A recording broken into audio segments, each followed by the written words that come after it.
지금 우리는 1월 11일 수요일부터 다시 이제 열왕기 하를 쭉 공부하게 됐죠.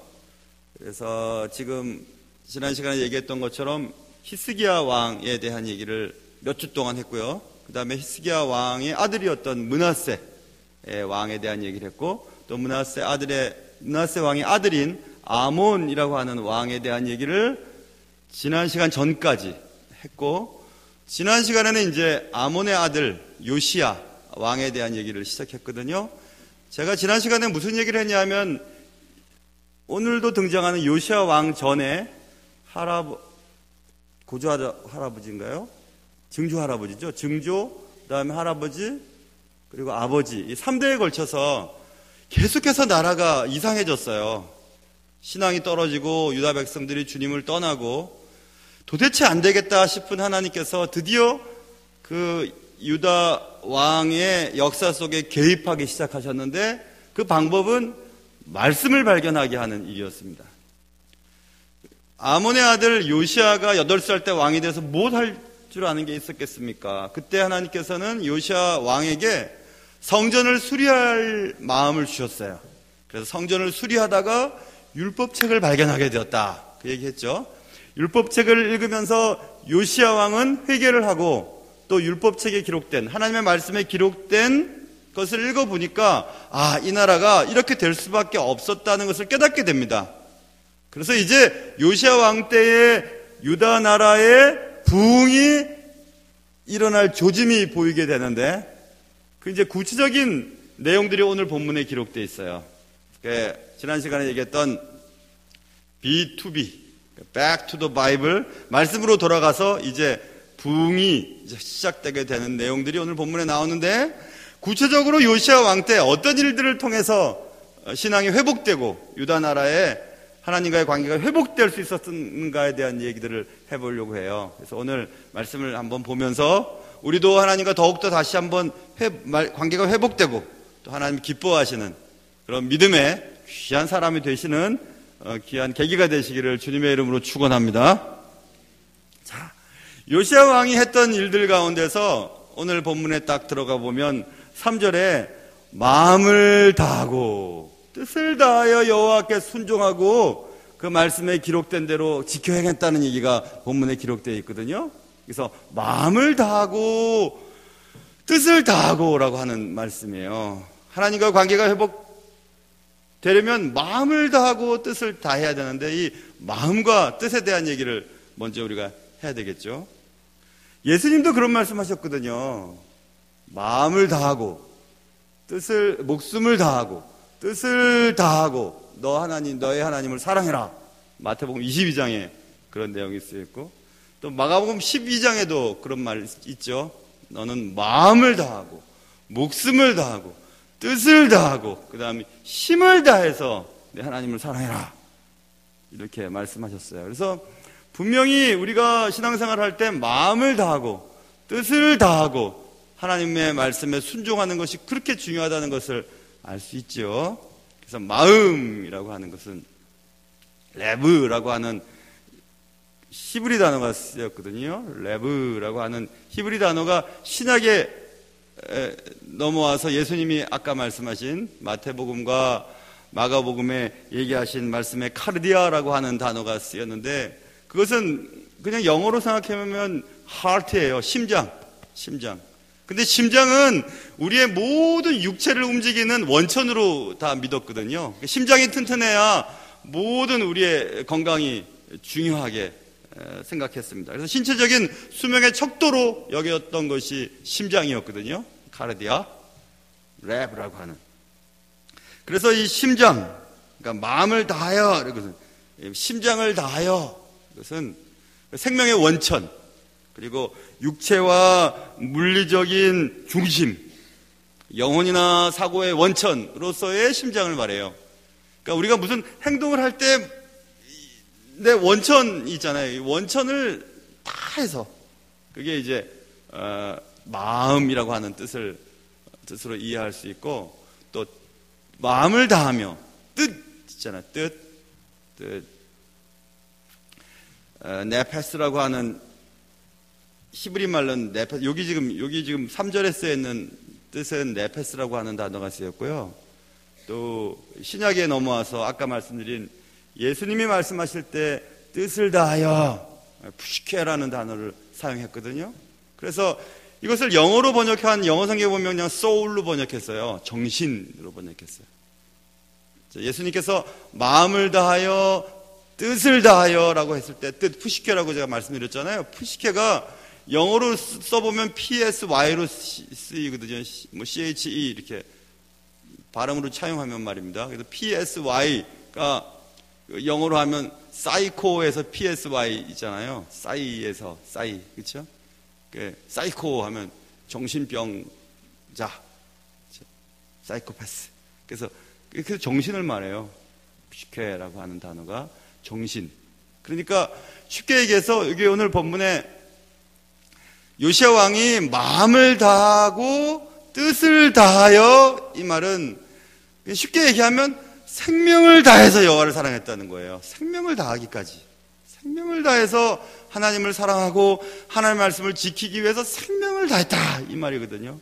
그렇게 해야 하나님이 기뻐하시고 우리의 삶이, 신앙이 회복될 수 있습니다. 그런데 왜 그러면 우리가 마음을 다하고 뜻을 다해서, 다시 하면 생명을 다해서 하나님을 사랑해야 되는가? 그걸 한번 생각해 봐야 되죠. 요시야 왕이 왜 그랬을까? 마음과 뜻을 다해서 하나님을 사랑해야 하는 이유가 뭘까? 그것은 신명기 10장에 보면 하나님께서 그것을 요구하세요. 하나님이 요구하세요. 하나님이 너에게 요구하는 게 뭐냐? 마음을 다하고 뜻을 다하여서 하나님을 사랑하는 거 아니냐? 이렇게 신명기 10장에 쓰여 있거든요. 그러니까 하나님이 원하시는 거예요. 우리가 마음을 다하고 뜻을 다해서 하나님의 말씀에 순종하는 것은 왜 그래야 하는 거지? 하나님이 그렇게 하길 원하세요. 하나님이 요구하시는 거예요. 하나님이 우리에게 요구하세요. 그래야 된다고 말씀하고 있어요. 왜 하나님이 그렇게 요구하실까요? 왜 그렇게 하실까? 지금 열왕기 하를 보고 있으니까 열왕기가 쓰여 있을, 그리고 열왕기를 기록했던 어떤 저자의 마음속에 마음을 다하여 하나님을 사랑한다는 말에 어떤 의미를 가지고 있었는지를 살펴보면 좋겠죠. 그래서 열왕기의 저자 어떤 그분이 열왕기 상하 2장에서 이 마음이라고 하는, 마음을 다해서 하나님을 사랑하는 결과가 어떤 것인가를 잠깐 설명해요. 그것은 언제냐 하면 다윗이 이제 생명이 끝나가면서 그의 아들에게 유언을 남긴 장면이 열왕기 상하 2장에 나와 있거든요. 거기에 내용은 그런 거예요. 마음을 다해서 여호와를, 나를 사랑하고 섬기면 네 자손들을 잘되게 해주겠다, 이런 말이 나와요. 그게 열왕기상 2장에 다윗의 유언 가운데 나와요. 이제 읽어볼게요. 여호와께서 내 일에 대하여 말씀하시기를, 만일 내 자손들이 그들의 길을 삼가 마음을 다하고 성품을 다하여 진실이 내 앞에서 행하면 이스라엘 왕위에 오를 사람이 내게서 끊어지지 아니하리라 하신 말씀을 확실히 이루게 하시리라. 요약해보면 그런 거죠. 내 후손들이 잘되게 한다는 얘기예요. 그렇죠? 그러니까 결국 우리가 하나님을 마음을 다하고 뜻을 다해서 하나님을 순종하고 하나님의 말씀대로 살아가야 할 이유는 우리 때로 끝나는 게 아니라 우리 자손들이 잘 돼요. 여러분 어떻게 생각하세요? 저도 이제 뭐 나이가 많지는 않지만 지금도 저는 저 때보다는 자손들이 더 주님을 잘 믿었으면 하거든요. 저 때보다는 하나님이 더 자손들을 통해 하나님의 축복이 더 마음껏 임하기를 기대하거든요. 그 틀림없죠. 여러분 다 그러실 거예요. 그렇죠? 나만 잘 살아야지, 그런 분이 계세요. 그런데 어떻게 해야 되냐 하면 내가 마음을 다하고 뜻을 다해서 하나님을 사랑해야 돼요. 그래 자녀들이 복을 받는다니까요. 아까 말씀드렸죠. 마음을 다하는 것, 내 생명의 원천, 생각의 원천, 행동의 원천인 마음을 다하는 거예요. 그리고 뜻을 다하는 것은 내 정신, 내 감정, 그리고 생명의 호흡이라고도 번역이 돼요. 푸시케라고 하는 단어가. 그러니까 호흡이 끊어지면 생명이 멈추잖아요. 그러니까 생명을 다한다는 말이 맞는 것 같아요. 마음을 다하고 뜻을 다한다는 것은 생명을 다해서 내가 하나님을 사랑하는 것이 하나님이 내게 요구하는 것일 뿐만 아니라 내가 그렇게 살면 자녀들에게 복이 전달되는 거예요. 그래서 뭐 함부로 얘기할 수 있는 것은 아니지만은 하나님의 나라를 위해서 아주 교회에서 헌신하고 이름 없이 빚도 없이 하나님의 나라를 위해서 인생을 투자하고 그런 분들의 자녀들이 잘 돼요. 틀림없이 잘 됩니다. 그거는 뭐 여러분도 보시잖아요. 그런 자녀들이 얼마나 잘 되는지. 제가 언제 어떤 분들이랑 식사를 하면서 목사는 뭔가 이런 얘기할 때 어떤 책에서 읽은 걸 얘기했더니 막 웃으시더라고요. 목사는 사는 목을 사람들을 위해서 내놓은 사람들. 그래서 목사래요. 그래서 다른 사람을 섬기기 위해서 목이라도 내놓은 사람들. 그런데 뭐 사람을 섬기기 위해서 그렇겠어요? 하나님의 사람들을 섬기는 거죠. 그러니까 하나님이 책임져 주신다니까요. 그러니까 여러분, 하나님을 사랑하시려면 마음을 다 하고 뜻을 다 하고 목숨을 다 하고 힘을 다 해서 주님을 사랑하시길 바라요. 말씀하신 분들은 정말 자녀들이 잘 되실 거예요.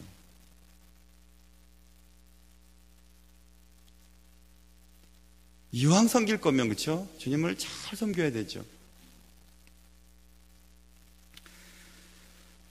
그런데 우리가 마음을 다 하는 것도 중요하긴 하지만은 이상한 마음으로 마음을 다하면 교회를 시끄럽게 하고 남들을 힘들게 하거든요. 그러니까 마음이 정상적이어야 되거든요. 마음을 다한다는 것은 아까 말씀드린 생명의 원천, 행동의 원천, 사상의 원천 뭐 이런 것이 될 수 있는데 그것이 병들어 있고 그것이 이상하면 행동도 이상하게 나가거든요. 그러니까 마음이 정상적인가를 먼저 살펴봐야 되겠죠.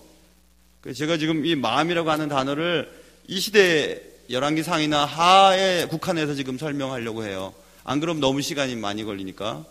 그렇다면 열왕기 아까 상에서 마음을 다하여서 하나님을 사랑하면 너의 자손들이 잘 된다는 그 말씀, 다윗의 유언, 그 뒤에 마음에 대한 얘기가 또 나오는데 솔로몬이 아버지가 돌아가신 후에 걱정이 태산 같잖아요. 다윗은 대단한 분이었는데 그래서 솔로몬이 이제 기도를 하는 장면이 나오는데 그 기도는 여러분과 제가 잘 아는 것처럼 솔로몬의 기도의 제목은 통찰력을 달라는 거였잖아요. 지혜, 그렇죠? 그래서 3장에 이렇게 나와 있어요. 열왕기상 3장에 누가 주의 이 많은 백성을 재판할 수 있사오리까? 듣는 마음을 나에게 주사 주의 백성을 재판하여 선악을 분별하게 하옵소서 이런 얘기 나와요. 하나님 내게 듣는 마음을 주세요. 듣는 마음 달라고 얘기해요. 듣는 마음. 들을 수 있는 마음? 아니요. 듣는 마음은 잘 듣는 마음이 아니고 영어 성경 갖고 계신 분은 써 있어요. discerning heart라고 써 있어요. 그러니까는 분별력 있는 마음이죠. 그래서 제가 그때 열왕기상을 우리 공부할 때 지혜라고 하는 호크만은 분별력과 통찰력을 말하는 것이라고 말씀드렸잖아요. 그래서 바로 그 다음에 나와요. 3장 12절에 내가 내 말대로 하나님이 말씀하시 응답하는 거예요. 내가 네 말대로 하여 네게 지혜롭고 총명한 마음을 주노니 내 앞에도 너와 같은 자가 없었거니와 내 뒤에도 너와 같은 자가 일어남이 없으리라 하시면서 솔로몬이 얘기했던 듣는 마음이 분별력 있고 통찰력이 있는 총명한 마음을 말하는 거예요. 총명한 마음. 그러니까 분별력이 있는 마음. 그러니까 분별력을 가지고 마음을 다해서 주님을 사랑해야 돼요. 그냥 지 마음에 그냥 갖고 있는 막 상하고 삐뚤어져 있는 이런 마음으로 막 열심히 주를 섬긴다고 하면 다른 사람 다 망하게 만들어요. 마음이 중요해요. 마음이. 그러니까 솔로몬이 듣는 마음 주세요라고 하는 것은 총명한 마음이에요. 분별력 있는 마음이에요. 통찰력 있는 마음이에요. 마음이 순수해야 마음을 다하는 것이 좋은 결과를 가지고 오지, 마음이 이상하면 열심을 할수록 교회에 해를 줍니다.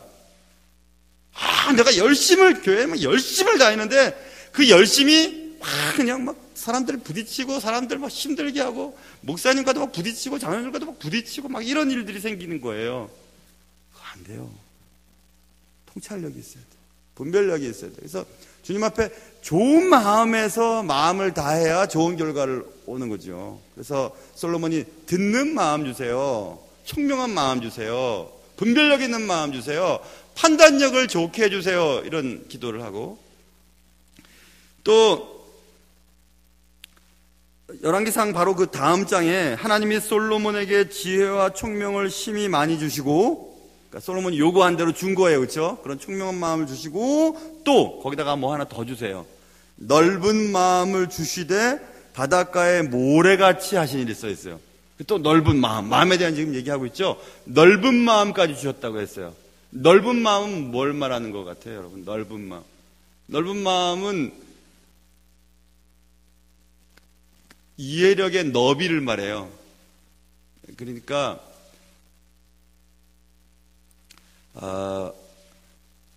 내가 어떤 사람이나 어떤 상황을 이해하지요. 이해하잖아요, 그렇죠? 이해하는 크기가 이렇게 넓어지는 것을 말해요. 영어 성경에 이렇게 써 있어요. breadth of understanding이라고 써 있어요. 그러니까 이해력, 어떤 것들을 이해하잖아요. 어떤 사실, 어떤 사람에 대한 이해력의 크기가 커지는 거예요. 그런 마음까지 주셨다는 거예요, 하나님이. 여기서 우리는 좋은 힌트를 얻을 수 있어요. 하나님을 섬기고 하나님의 나라를 위해서 마음을 다하여 뜻을 다하고 하나님을 사랑하고 교회를 사랑하고 주의를 할 때에 도량이 넓어야 돼요. 마음이 넓어야 되는 거예요. 요만해 갖고 말이야. 요거 가지고 막 일을 하려고 하니까 문제가 생기는 거거든요. 나와 다른 것들을 이해할 수 있는 넓은 도량, 관대함을 말해요. 하나님이 솔로몬이 요구했던 총명한 마음, 분별력 있는 마음, 헤세드 주셨지만 거기에 더하기 모든 상황을, 모든 사람을, 모든 사태를 포용할 수 있는 포용력, 관용, 관대함을 주셨다는 거예요. 그런 마음을 가진 자가 마음을 다해야 하나님의 나라가 확장돼요. 마음이 이상한 사람이 마음을 다해서 하나님을 섬긴다고 하면 할수록 문제가 생긴다니까요. 그 얘기예요. 그런데 또 이 열왕기의 저자가 마음에 대한 얘기를 또 하는데, 그것은 8장에도 또 있어요. 이런 말이 있어요. 내 아버지 다윗이 이스라엘 하나님 여호와의 이름을 위하여 성전을 건축할 마음이 있었더니 여호와께서 내 아버지 다윗에게 이르시되 내가 내 이름을 위하여 성전을 건축할 마음이 있으니 이 마음이 내게 있는 것이 좋도다. 이렇게 얘기하면서 마음에 대한 얘기를 또 하는데, 하나님의 나라에서 하나님을 섬기는 마음을 다하는 하나님의 마음의 적극적인 표현이 어떻게 나오냐 하면 성전 건축에 나와요. 성전 건축은 우리가 요즘에 막 듣는 예배당 건축을 말하는 게 아닙니다. 여기 솔로몬이 얘기했던 것은 분명히 성전 건축이지만 지금 우리가 이해하는 것은 예배당 건축하자는 얘기가 아니에요. 성령님이 거하시는 여러분의 여러분의 몸을 하나님이 거하시는 거룩한 성전을 건축하는 일에 열망을 품는 거예요. 그게 마음을 다하여서 하나님을 사랑하는 것이에요. 다시 얘기하면 여러분의 몸으로 하나님의 영광을 돌리는 일을 위해 여러분의 몸을 사용하는 거예요. 자, 내가 잠을 안 자요. 그리고 밥을 잘 안 먹어요. 그 뭐 때문에? 하나님의 일을 위해서 내가 열심히 공부를 해요. 목사는 공부하는 것도 사명이에요. 막 책을 막 열심히 보죠. 최근에 나온 논문을 막 뒤져보고 언어도 더 연구하고 막 애를 쓰는 거예요. 그 사명이기 때문에 그렇죠. 왜 그렇게 하는 건가요? 왜 그렇게 하죠? 그것은 내 마음이 하나님의 영이 거하시는 좋은 성전이 되어서 하나님의 뜻대로 살아갈 수 있게 하기 위한 거 아니겠어요? 그러니까 마음을 다하여 뜻을 다하여 여호와를 순종하고 하나님의 말씀대로 살았다고 하는 요시야 왕 때의 이 마음은 우리가 깊이 생각해 봐야 돼요. 생명을 다한다는 게 어떤 걸까? 아까 말한 것처럼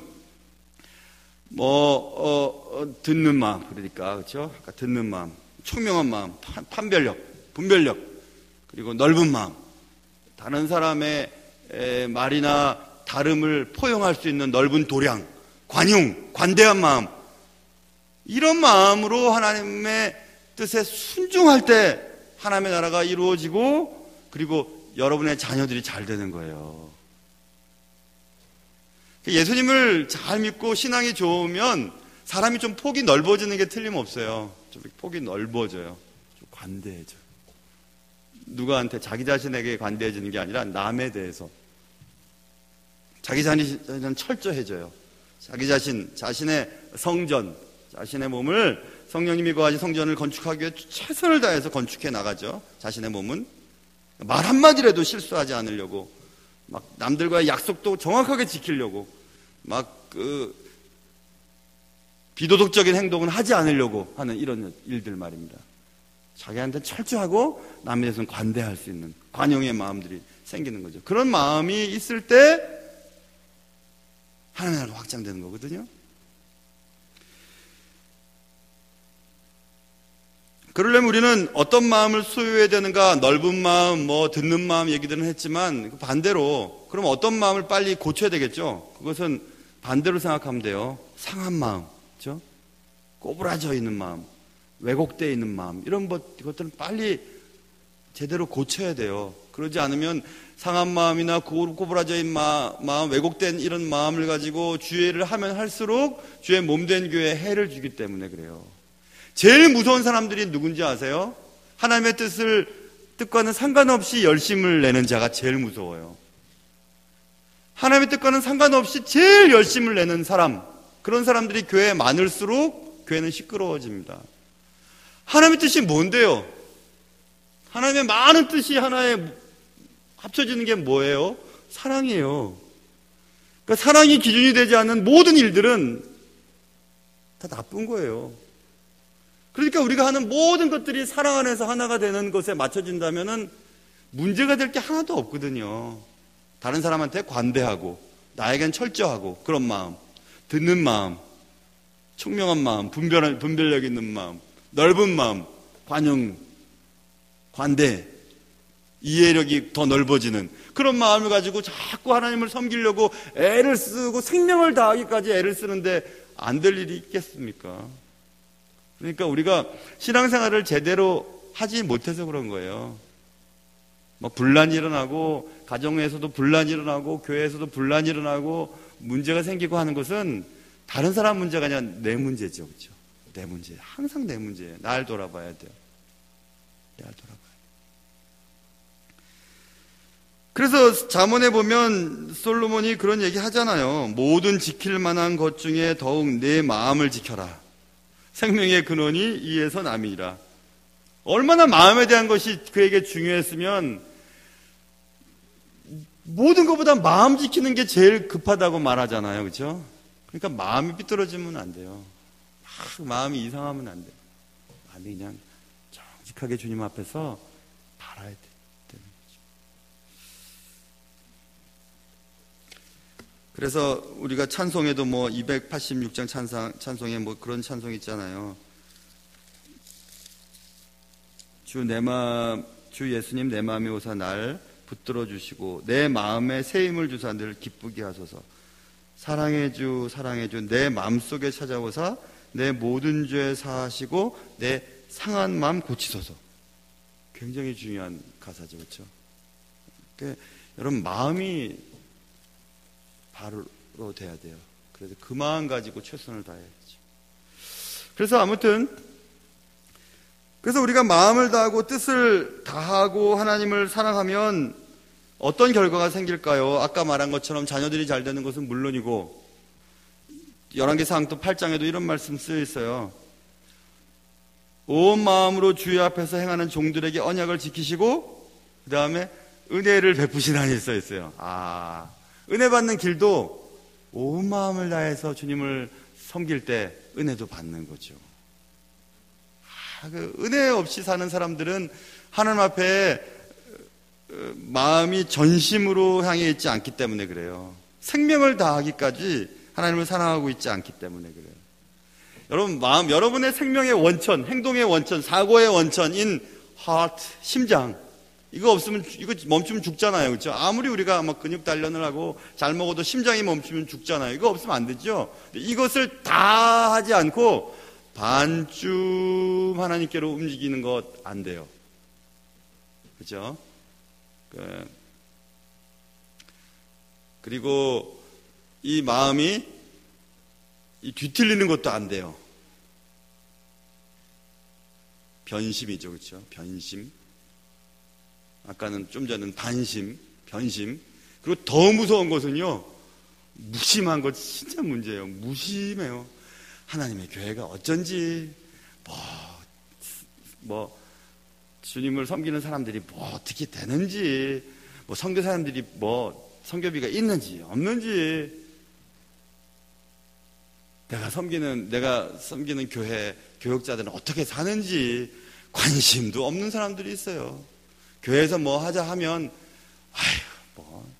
관심도 없는 사람이 무심이죠. 그렇죠? 진짜 문제죠. 분명히 마음을 다 해서 하나님의 일을 열심히 하기를 하나님이 원하시는데 변심도 반심도 무심도 다 안 돼요. 우리에게 필요한 것은 전심이에요. 전심. 온 마음을 다해서 내 삶의 모든 것의 중심에 주님이 있는 거예요. 주님을 기쁘시게 하고 주님의 일이라면 내가 언제든지 예스하고 그런 마음들이 우리에게 있어야 되죠. 그리고 오늘 본문에 보면 이제 왕이 대제사장 hilki야가 모든 부제사장들과 이런 말이 나와요. 그래서 이렇게 하라라고 이제 얘기하는 장면이 나오는데 여기서 대제사장과 부제사장에 대한 얘기를 잠깐 하고 넘어가려고 해요. 대제사장은 the high priest예요. 대제사장. 그리고 그냥 그 다음에 부제사장들은 그냥 성경에 보면 the priest라고 되어 있어요. 그냥 제사장들이에요. 제가 왜 이 얘기를 하는지 아세요? 대제사장과 부제사장의 차이는 능력의 차이가 아니고 서열의 차이도 아니에요. 순서의 차이일 뿐이에요. 순서.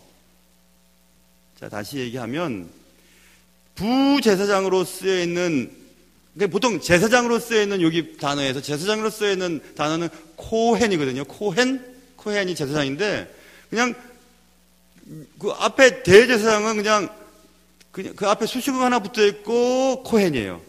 그 다음에 부제사장들은 코헨이 있는데 뮤시네라고 하는 단어가 있어요. 뮤시네는 세컨드 혹은 넥스트라고 하는 단어의 뜻이거든요. 그러니까는 그냥 그 다음 제사장일 뿐이에요. 자, 다시 얘기하면 오늘날에 한국 교회가 특별히 문제가 되는데 외국 교회, 특별히 미국 교회만 해도 부목사 이런 거 없어요. 그냥 다 같이 그냥 공동 목회해요. 단지 그 가운데에 담임 목사가 있을 뿐이에요. 설교 목사가 있고 행정 목사가 있고 다양한 목사들이 함께 협력을 해요. 근데 우리나라는 이상하게 유교 영향 때문에 그런지 담임 목사가 있어야 되고 그 다음에 부목사는 그냥 부목사일 뿐이에요. 그러니까 모든 한국에 있는 목사님들이 다 담임 목사가 빨리 되려고 하는 거죠. 왜 그런지 아세요? 그거는 성도들의 잘못이에요. 어떤 교회 가보면요, 막 이래요. 담임 목사님들한테는 함부로 안 하지만은 부목사는, 박 목사, 광 목사, 제가 우리 교회에 있는 부목사님 성을 빼고 하려니까 내가 막 찾으려니까 그러면 그래야지 오해가 안 되니까 박 목사, 박 목사 이런단 말이에요. 여러분 그러면 안 돼요. 부목사님이라고 할 때 부는 아직은 혹은 약간 덜 된 그런 뜻이 아니에요. 부는 단지 넥스트, 세컨드 일 뿐이에요. 그래서 어떤 우리가 어디 이렇게 소화기 같은 게 써 있잖아요. 정 누구, 부 누구 써 있잖아요. 이 소화기의 책임자는 정 누구고 그 다음 책임자는 부 대에는 누구고 이리 돼 있죠. 그러니까는 부 목사님은 모자란 목사님이 아니고 아직 덜 된 목사님이 아니고 정은 담임 목사죠. 부는 부담임 목사님이에요. 그러니까 담임 목사가 없을 때는 부담임 목사님이 담임 목사님으로 사역을 하는 걸 뿐이에요. 능력이나 그런 거 전혀 아니에요. 단지 제가 담임 목사는 좀 나이가 많거나 아니면 먼저 담임으로서 사역을 할 뿐이죠. 그죠? 그러니까 여러분들, 오늘 본문에도 대제사장과 부대제사장은 능력의 차이의 단어가 쓰여 있지 않고 그 다음 제사장으로 이해를 하게 되어 있어요. 아까 말한 것처럼. 미슈네라고 하는 first, second, 그 다음 first, 그 다음 두 번째, 그건 첫 번째, 그 다음 번째, 이렇게. 그러니까 여러분들, 우리 교회는 안 그래요. 우리 교회는 제가 볼 때는 장로님들이나 나이 드신 분들이 얼마나 잘해 주시는지 몰라요. 뭐 주일날 아침엔요 꼭 제 문 탕탕탕 두드리시는 분이 계세요. 한 9시에 뵈니까 8시 한 30분쯤에 뚝뚝 두드리는 우리 교회 선임 장로님이 항상 오셔서 목사님, 허허허 목사님 이렇게 인사해 주세요. 한참 큰 형님 같은 분이 항상 오셔서 인사해 주시고 자녀들도 얼마나 잘해 주시는지 몰라요. 근데 여러분 마음속에 부목사님뿐만 아니라 부교육자들 계시잖아요. 그런 분들을 함부로 하지 마세요. 다 귀한 분들이 아까 말한 것처럼 목을 다 사랑 때문에 사람을 위해서 내놓은 목사들이잖아요. 그러니까 다 귀하게 여기셔야 돼요.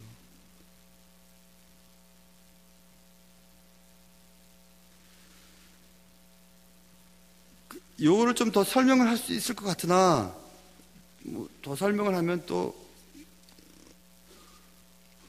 그러니까 넘어가고, 여호와의 성전에서 내다가라는 말이 그 다음에 나와요.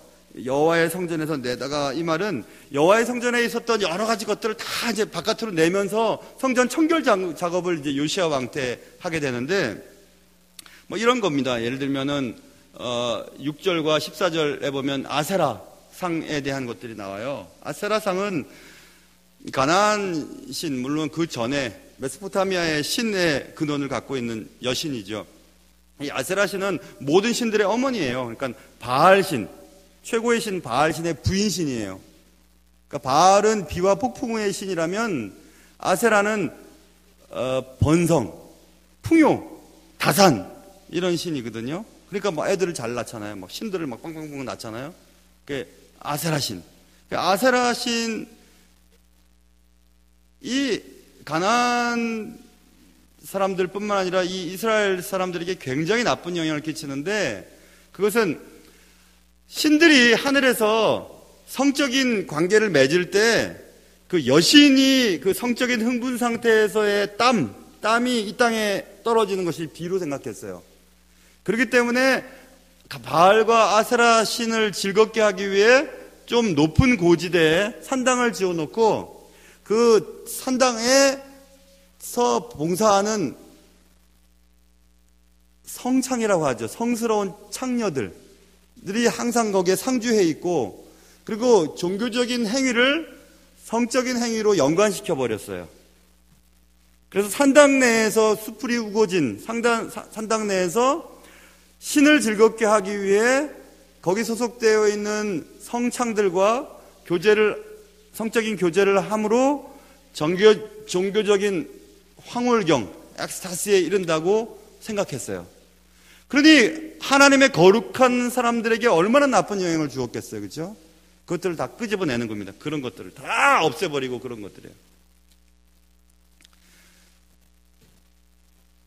그런 얘기들. 그리고 7절과 또 8절에 보면 남창의 집이라는 말이 나와 있고 산당이라는 얘기가 또 나와요. 그것은 아까 말한 것처럼 그런 신들을 섬기기 위해서 아까 얘기한 성창들 있었잖아요. 성창들이 어디까지 갔냐면 이제는 남자와 남자, 동성에 대한 남창제도까지, 남창의 집이라는 것이 공공연하게 만들어지고, 아까 산당이라고 하는, 산당은 말 그대로 the high place예요. 그러니까 좀 높은 곳에 그런 장소를 만들어 놓는 거죠. 그런 것도 다 헐어버리고, 그죠? 19절과 20절에 넘어가보면 19절에는 하나님을 경노케 한 산당이란 말이 나요. 그것이 하나님을 경노케 만들어요. 하나님이 얼마나 큰일 났잖아요. 하나님의 거룩한 백성들이 그런 짓을 하고 있으니까. 그래서 더 문제는 산당의 제사장들, 산당에서 또 하나님을 섬긴다고 하는 사람들이 거기서 또 막 일을 해요. 그러니까 종교적인 혼합주의의 성격들이 자꾸 벌어지기 시작했던 것들을 요시야 왕 때 막 하나씩 해결하는 거예요. 짧게 얘기하면 그런 거예요. 보세요. 우리의 성전에서 내보내야 되고 쫓아내야 되고 끊어버려야 될 게 뭐냐 하면은 풍요, 다산, 번영, 아까 얘기한 아세라 신을 통해서 그런 것들에 대한 유혹을 자꾸 끊어내야 돼요, 여러분. 우리가 신앙생활을 하는 이유가 뭐냐? 잘 되려고, 부자 되려고, 오래 살려고, 아이들 좋은 학교 보내려고. 아니에요. 그게 목적이 되어서는 안 돼. 그거는 아세라 신상을 섬기는 것과 똑같아요. 하나님의 성전에 아세라 신을 섬기는 것과. 자, 또 아세라 신을 즐겁게 하기 위해 거기서 비도덕적인 행위를 해요. 여러분, 교회 내에서도 얼마나 비도덕적인 일들이 벌어지고 있는지 여러분들은 알고 계세요? 이미 교회에도 교회 내에 일반적인 사회의 것들이 막 들어와 버렸어요. 뭐 그게 어쩔 수 없다고 생각해요. 왜냐하면 교회에 있는, 교회 울타리 속에 있다고 해서 다 구원받은 신자라고 얘기했던 적이 없으니까 성경엔 분명히. 그러니까 별의별 사람들이 다 섞여 있겠죠. 영향을 받아서는 안 돼요. 여러분, 분명히 제가 말씀드릴게요. 여호와 성전 내에 있는 아까 아세라 여신에 대한 성창의 문제, 남창의 집, 산당에 대한 문제들 아까 잠깐 거론했잖아요. 여러분, 예수 믿는 사람들은 특별히 도덕적인 부분에 있어서, 특별히 성적인 부분에 있어서 거룩해야 됩니다. 위에 청년들 많이 앉아 있는데 청년들 잘 들으세요. 그런 부분은 양보하면 안 돼요. 양보하시면 안 돼. 하는 거 싫어하십니다. 그렇게 해서는 하나님 섬길 수 없어요. 그건 정확하게 하셔야 돼요. 청년들 위에 진짜 많이 앉아있는 애 오늘따라 다짐을 해야 돼요. 그것을 내어 쫓아야 돼요. 하나님을 경록해 해야 돼요. 경록해. 뭐 그런 것들이에요. 그런 것들을 위해서 요시야 왕이 최선을 다했죠. 그래서 오늘 제가 제목을 달기를 남김없이 다라고 하는 제목을 달았던 것입니다. 오늘 내용이 좀 많았어요. 그래서 요약해보면 아까 말씀드린 것 그대로예요. 마음을 다해서 하나님을 섬기라고 하나님이 원하시는데 그 마음을 다한다는 것은 마음이 온전한 마음으로 다해야 하나님을 섬길 수 있어요. 온전한 마음을 다하려면 내 마음속에 있는 하나님을 경록히 하는 것들을 자꾸 끊어내야 돼요. 그거 가지면서 마음을 다할 수는 없어요. 사랑하는 성도 여러분, 여러분과 제가 다 부족한 사람들이지요. 그러나 내 마음속에 있는 상하고 왜곡되고 꼬부라져 있는 것들을 자꾸 바로 잡아야 됩니다. 그리고 비도덕적이고 정결하지 못한 부분들 자꾸 끊어내야 되고, 그럴 때 우리의 마음을 다 하는 것을 보시고 우리뿐만 아니라 우리 자녀들과 내 주위에 있는 것들이 다 잘 되게 될 줄로 믿는 겁니다. 여러분과 저에게 그런 은혜가 있기를 주님의 이름으로 축원합니다. 기도하겠습니다.